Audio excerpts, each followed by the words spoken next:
Hello everyone, welcome back to my channel. Thank you for tuning in.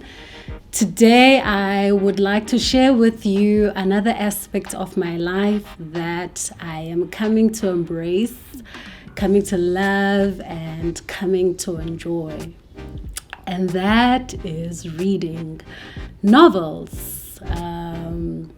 Yes, it's something new.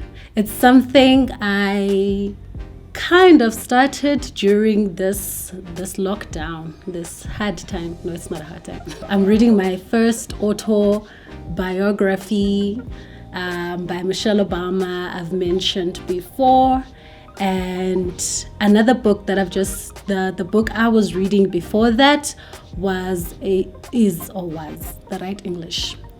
It's a book called The Richest Man in Babylon. So at first, this is actually my husband's book. He got it as a gift from a friend last year for his birthday. So I was like, okay, let me take this book from Babylon. Let's hear how the wicked let's see. And I mean, if you know, right? I mean, if you read the scriptures, if you are familiar with the Bible, there's nothing good that comes out of Babylon. At least that's what we learn.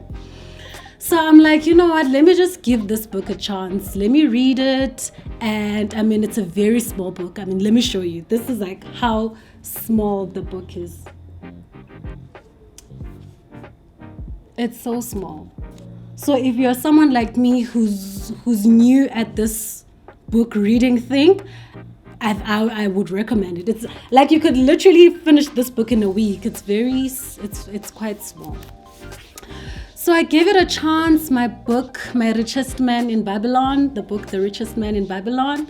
And was I not blown away? I was blown away. So the book is about that. It is about the richest man in Babylon. It's a book about personal wealth. We learn of a man called Akkad, and Akkad is actually the richest man in Babylon. So Akkad teaches us how to be rich. And if I can tell you, Akkad was not born with a silver spoon in his mouth. Akkad had a 9-to-5, and sometimes he worked overtime. But Akkad had a desire to be rich. Also, he had quite an expensive taste, and his expensive taste was financed by debt. Right? And so he worked, and of course this thing bothered him. He kept on asking himself, how can I be rich? How can I want to live more. I want more than this. I have this job, I'm grateful for it, but I desire more. I yearn for more. I want to be more than just a scribe. So that was his job. He was a scribe. He would write laws on tablets.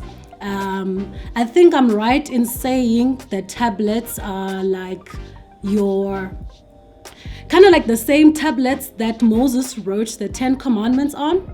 Now again, if you know, you know. So that was his role. He would write laws on these tablets. And one day, one of the rich people in Babylon comes to him and says, hey Akkad, I need you to write the 9th law, which was quite a lengthy law according to Akkad. So I need you to do this by tomorrow, and if you're done tomorrow, I'm going to give you this much money. So he then asks him, hey, I can't remember the man's name. He's got quite a very difficult name to pronounce. I think that's why I can't remember it. So he's like, hey, I want to be rich. You're rich. Tell me how did you do it? I want to know. And he laughs at him, but this is a good man. And so he shares with Akkad how he obtained his riches and what Akkad needs to do and all of those things. So yes, he was quite popular. He was well known. And during his time, Babylon, the city, was actually thriving. But they were coming to their economy was starting to kind of dip because now they were building and when they're doing all these things, and all the work that was happening around Babylon that was making it rich was sort of now being completed, and slowly but surely their economy was starting to decline. And so someone spoke to the king of Babylon about Akkad, and Akkad was called by the king, and the king said, "Hey Akkad, you're rich. I want my people to be rich. I want you to conduct classes that teach the men of Babylon how to be rich, how you made it, and all of those things." And I'll just share with you briefly. So this class that he teaches is he teaches about the 7 laws of curing a lean purse, right? So the first cure rather says, "Start to fatten thy purse." And when he introduces that law, he says, "A part of all you earn is yours to keep." Right? And this is actually the first thing that the rich person he asked the rich man, that he asked, how are you rich? How did you do it?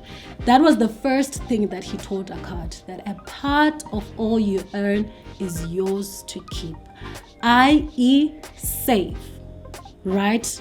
Save. And they actually tell you that the percentage that you are supposed to save is 10%. So if you earn 50 Rand, I'm thinking small, listen to me. If you earn 50K, it's well to earn 50K. But if you earn 50K, 5 grand, you save it, right? 5 grand.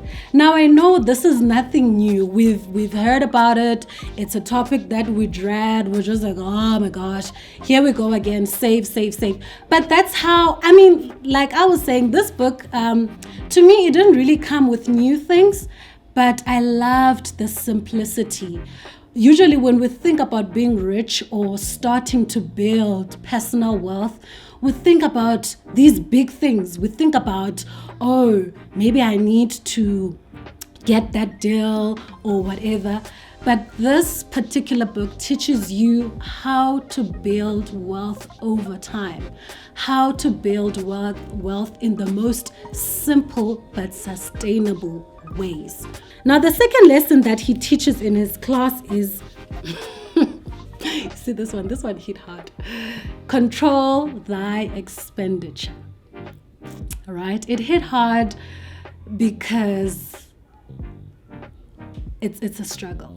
It's a struggle for many of us to control our expenditure. We earn, back again to the 50K example, we earn 50K, but our expenses are 70K. So the 20K, what finances the 20K, or who finances the 20K? It's not good.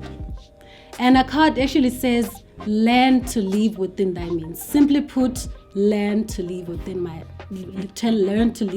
your means. Again, it's another difficult word, but it's simple. It makes sense. You can't, because now you're gonna be like Akkad, the old Akkad, who financed his expensive appetite through debt. And we know debt is not good. We know that debt does not go on holiday. Debt does not have a birthday. Debt is not your friend. At the end of the month, when debt wants its money, we know that some of us have experienced it. And so that is the second law. Learn to live within your means. Control thine expenditure. Control your appetites. Be willing to go without whatever something this month for the benefit of you saving, or for the benefit of you not spending over. The third cure: make thy gold multiply. Now, I'm new at this one. Another thing I'm new at, and I actually find it interesting. Basically, invest, right? Invest. when you think about investments, again, the first thing that comes to mind is shares, right? And you're like, okay, shares, that seems so big. Where do you even begin? Okay, in fact, what is a share? Maybe we don't even know what a share is. Like we've learned, okay, a share, it's a portion you own in a company, things like that. Start to invest. So when a card teaches, he says you must have money that works for you, whether you are traveling or you are sleeping. Again, remember I said a card was a baller. So he was that guy. He would travel and all these things, but his money was still growing, right? So we need to find investments, things that work for us. Start little, start small. The fourth cure that Akkad teaches his students, guard thy treasure from loss. Now, when I was reading about this, and I'm sorry if there's anyone here who's going to relate to this, but I thought of,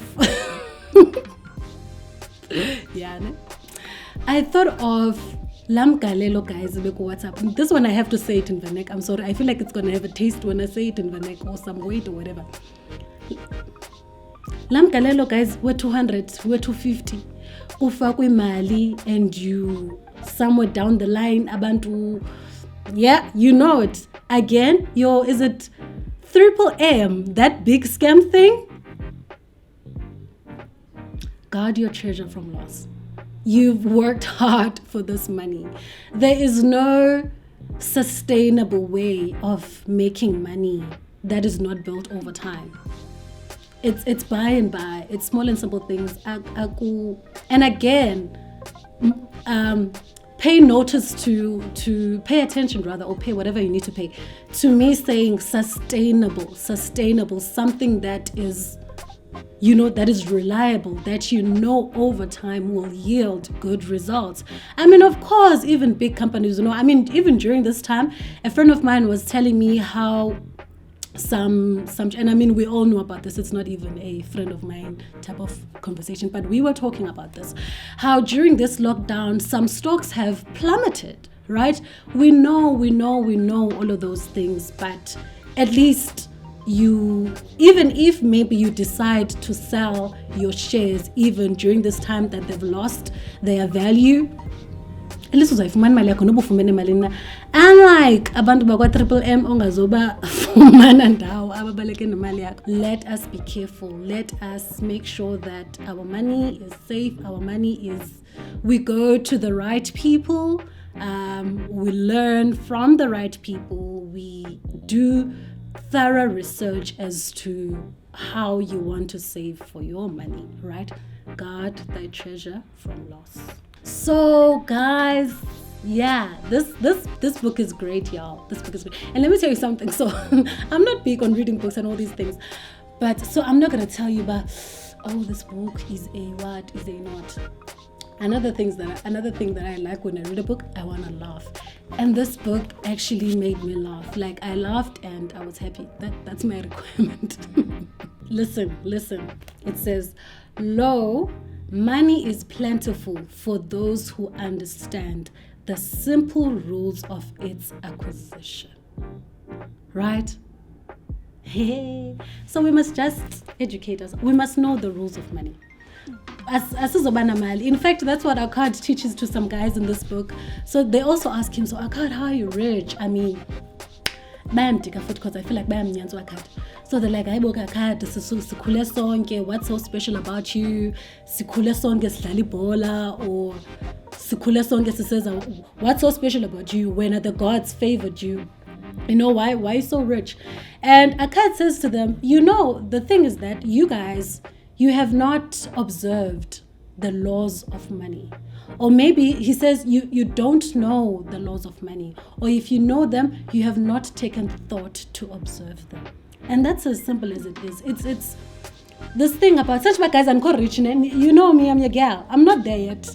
But as a person who aspires to wealth, to a greater life than what I am currently enjoying, We gotta think about those things. How do you make money? How do you earn? So since we're talking about a book that was happening during the biblical times, I'm gonna be biblical again. And I don't want you to be like, oh yeah, whatever, like is that all we need to do?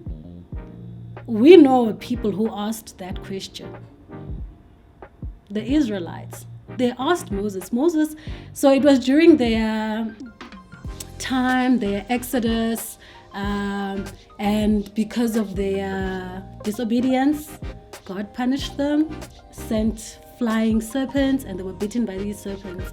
And God, who is ever merciful, makes a way for the Israelites and says, okay, Moses, this is what you must do. Set up a brazen serpent and tell my people they need to look at this serpent so that they can be healed. Moses, a faithful servant of God, goes to God's people and say, yeah, God says, look upon that serpent and you'll be healed. And people are like, Moses, you're playing with us, ne? Moses, you're playing with us. You are saying to us, we've been beaten by snakes. And you're saying to us, we must look on a brazen. This is something that you made, Moses. How are we going to be healed by this? And guess what? It was because the scriptures in the Bible say that it was because of the simpleness of the way that people... in Job book, they say they looked down upon that great instruction, right? So, and yes, if you want to go, I don't know, I mean, it's simple, but sometimes life can be that simple. Doing great things can be as little as starting like that, could be as little as saving at 10% of all you earn. And lo and behold, 12 months down the line, man, you got money, right? So here's to not repeating financial mistakes of the past. Here's to doing things right. Here's to learning and observing the laws of money that we may be better off. Thank you for watching this video. Do the right thing, fam. Like, subscribe, turn on the notification. Thank you so much. See you on the flip side.